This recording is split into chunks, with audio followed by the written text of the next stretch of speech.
What's up, guys? In this video, I'm going to share with you the top 7 mistakes I've made during the course of my air-cooled Porsche 911 ownership experience. So if you're somebody who's in the market and you're looking for your first classic 911, or maybe you're a newer owner, or maybe you're a seasoned owner who's made a few of these mistakes, or you consider yourself to be a genius and you've never made any mistakes with your 911s, you're going to want to stick around because I'm going to tell you the mistakes that I've made.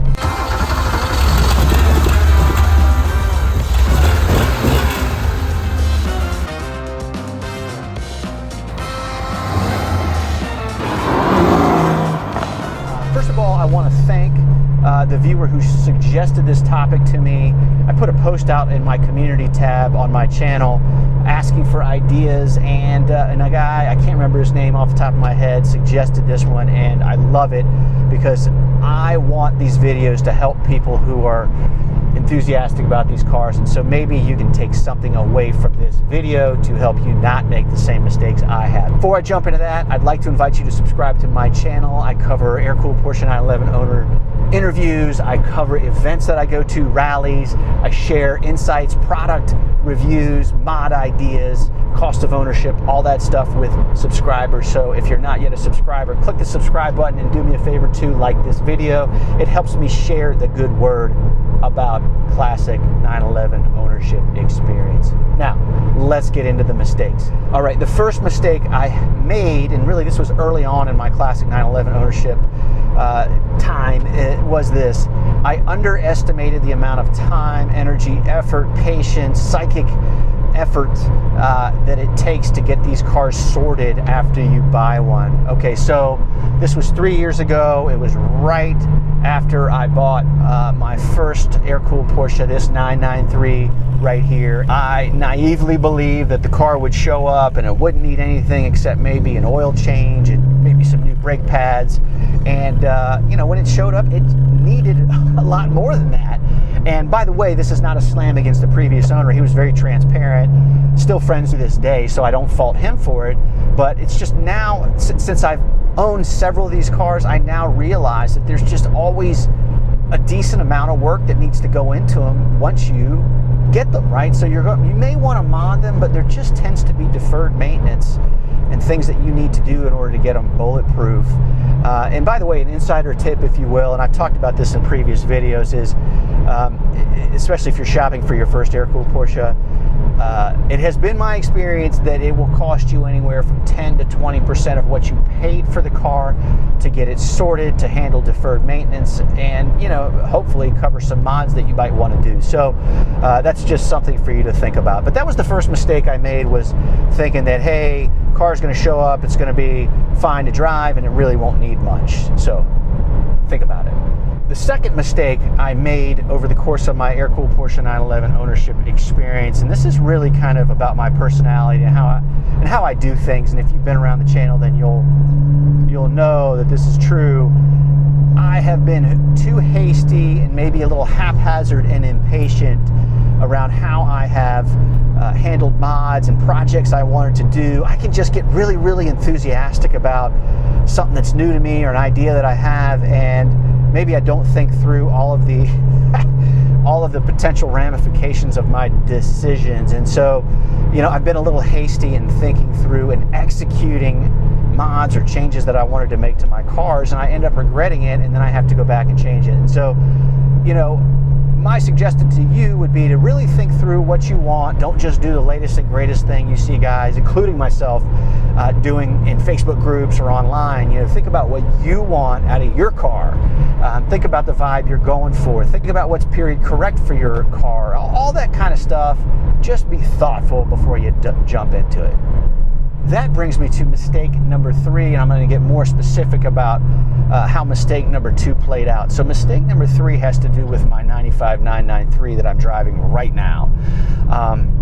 If you have been watching my channel, then you know maybe a year and a half ago now, I decided to embark on what I was calling an outlaw project on this 993. And,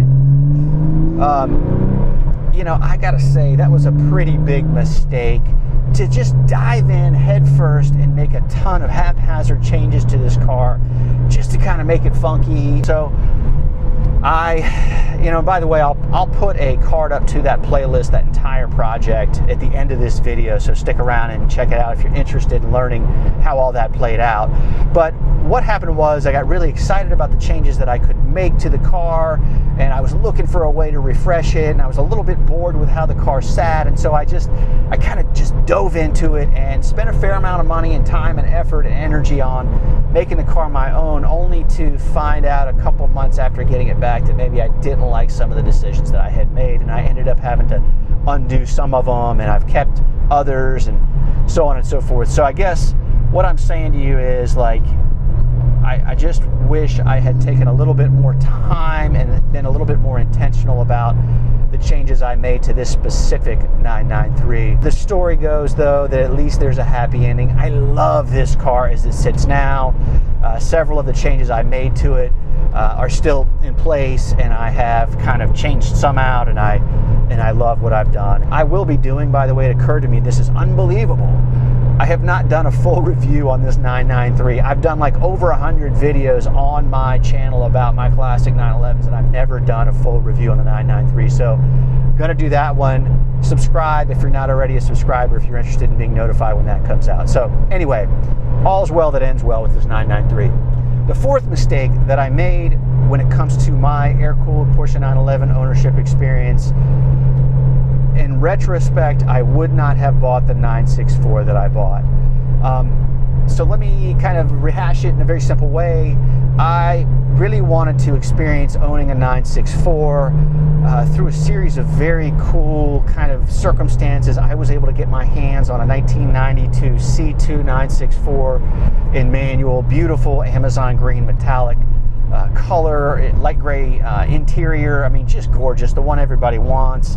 And by the way, I have a whole playlist on that experience as well that I'll put a link up to at the end of this video also.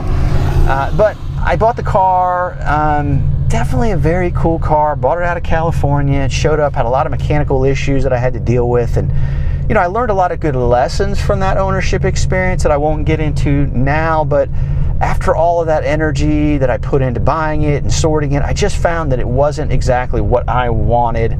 I learned that I'm a driver. I want to experience the movement of these cars. I want to be able to work on them hard on back roads. When I say that, what I mean is just rip back roads without care. And so that car was just too special, too nice, too immaculate for my user intent, if you will. And so that was a mistake I made. It just kind of I don't know, it took a lot of time, energy, and effort that didn't show up in the form of joy for me. So I wouldn't have done that, wouldn't have made that move.